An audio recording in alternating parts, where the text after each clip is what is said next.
习近平为啥非要搞郭德纲呢？老郭的罚款都交了，为什么就不能放他一马？那这次肯定没戏了呀！因为老习心想，只要还允许你们这些说相声的自由创作，那朕的两个维护、两个确立咋整啊？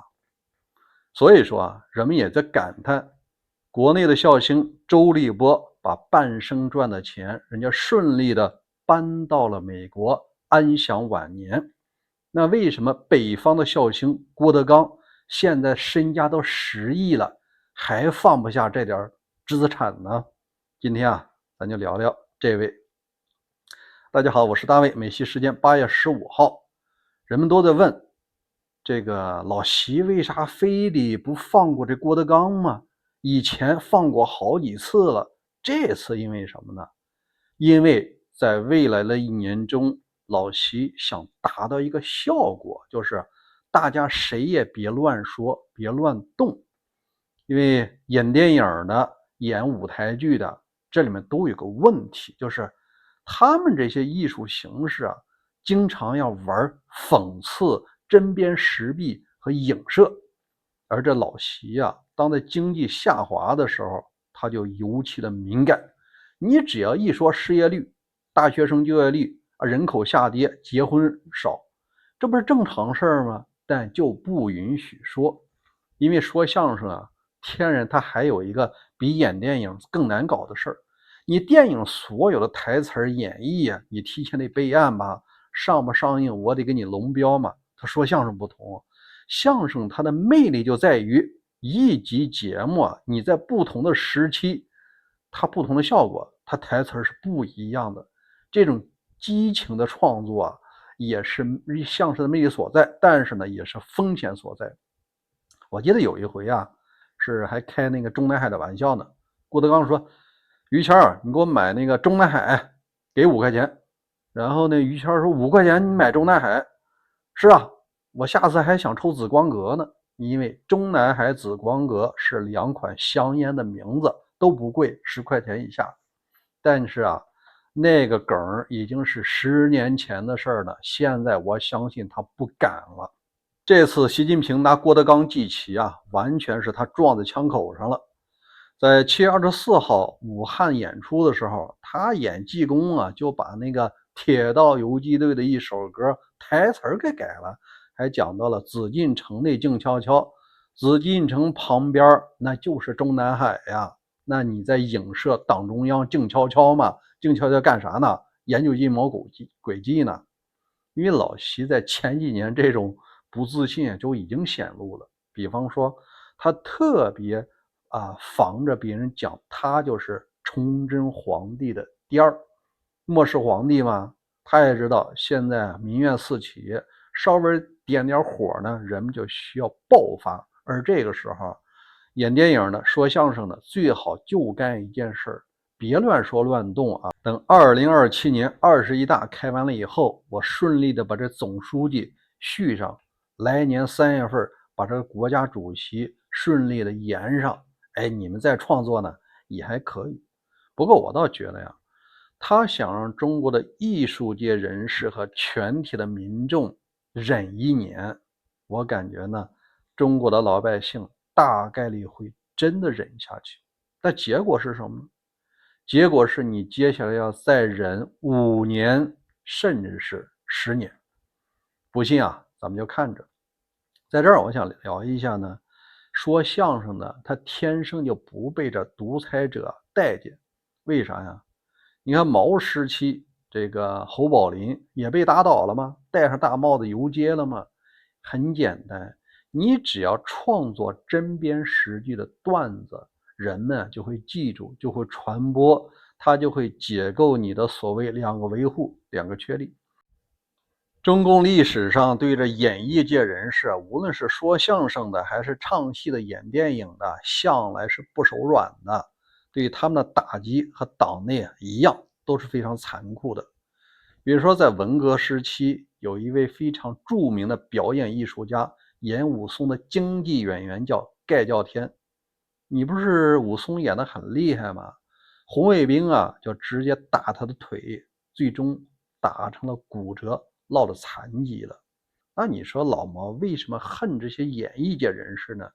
因为他们具备了两件事儿，一个，你有粉丝，那大家都来粉我可以，粉你不行。第二呢，这些人在海内外呢，多多少少也有一些艺术成就和影响力，必须得把这影响力给它抹平啊。实际上，在中国历史上，这种事儿一直存在的，那就是互相举报。你像武则天呢，她得位不正，就当成一个女皇帝了。然后呢，她就发明一个非常损的招，现在招也在毒害着中华民族。假事呢，那就是告密无罪的制度。当时啊，他特地嘱咐全国的民众，你们如果发现谁反对朕，你就勇敢大胆的告发，你就直接到驿站啊，到那个县衙，我们给你提供食宿，给你提供马匹，你就在这个京城有专门的衙门进行了举报。它最重要的一条是什么？就是你举报没事儿，举报错了是绝不治罪。那你想想，这不就极大的激发民众之间的恨和怨和嫉妒吗？当你看邻居、上司看其他人不顺眼的时候，你就大胆的举报啊，人家给你提供车马食宿，就当旅游了，到京城啊。如果说发现这不实，不实也不治你的罪，你有啥损失啊？只有好处没有坏处，那还不是告他娘的，举报他娘的？这事儿啊，到现在我感觉没有本质变化。前几年这个风气比较开明的时候，胡温时期，江泽民退休了，有人啊就练了个段子，说三个代表实际上就是带三个表，真的在手腕上给你带了三个表，大家一看哈哈哈，嘲笑的实际上是已经退休的江泽民。只是江泽民呢，他胸怀比老习要大度得多。他在晚年还说过一句有意思的话，说我知道这些梗，作为一个人生的后期了，能给年轻人带来这些快乐呢，也是一件有意思的事儿。他看开，但是老习看不开。假设哪个相声演员现场表演了一下200斤粮食啊，10里山路不换肩，就那么一比划，如果这一比划全民都比划，你的2个确立2个维护啊，就咔嚓全碎了。那另外有些人讲了，这郭德纲啊，就是不如周立波啊。周立波现在啊相对比较自由，因为他在纽约长岛啊买了房子了。你看现在上岁数了，我看了一下，周立波是58岁，人家前几年就正式退休了，把上半生赚的钱顺顺利利的来到了美国，买了房子，也有一些投资。他呢算是看开了。虽然说在26年的3月份，他又回了一趟上海，但他不是回国生活，只是参加一些老朋友的聚会。现在人家又回到美国，自由自在的生活呢，可以说是想说啥就说啥了。那有些人就问了，周立波能看开，那你说这郭德纲为什么？我也感觉啊，可能是2个原因吧。第一个，对于郭德纲这种苦出身的人，一开始只是个木匠啊，收徒弟，这一路啊是非常不容易的。奋斗到现在的时候，他呢钱没赚够。根据公开的统计啊，他现在的资产在10亿人民币的规模，对他来说这玩意儿也不够，因为他养了一个非常庞大的团队。如果说他真像周立波似的啊，我在澳洲生活了，他确实在墨尔本啊早就买了房子了，10几年前就买了，但是一直空着没住，那不浪费了吗？但事实如此。他也曾经想过说，我再赚几年钱，郭麒麟的大孩子才那个30岁啊，二孩子才11岁，这些孩子还得需要我再卖几年这个艺，赚点钱呢，比方说搞到20亿，孩子大了他再去养这个老。但是啊，他没有想到中国的风气左转的这么厉害，所以导致他那个计划不得不提前。那你说现在能不能走呢？走不成了。根据中共最新发出来的出入境的管理规定啊，你一旦被立案他确实是被这个湖北省武汉市的文化旅游部立案了。只要一立案，你就被边控了，海关是不可能让你离开中国的。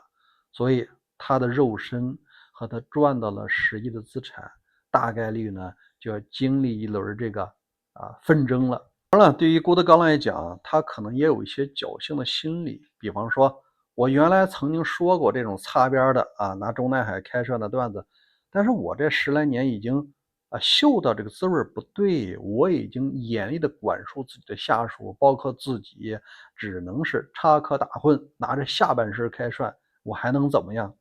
但是他别忘了呀，对于一个真正的独裁者来说，你能够聚敛财富和积累巨大的名望，你就是原罪，你就是会形成一种威胁。这种人必须得把他钱剥夺了人身自由剥夺了，或者说把他的言论自由剥夺了，这样老大才能够放心。所以对于郭德纲这个赌看来是赌输了。至于说啥时候他能出国呢？那要付出的代价，我想怎么着也得数亿吧。关于这件事儿，您怎么看呢？欢迎在留言区留言，咱们共同探讨。明天再会。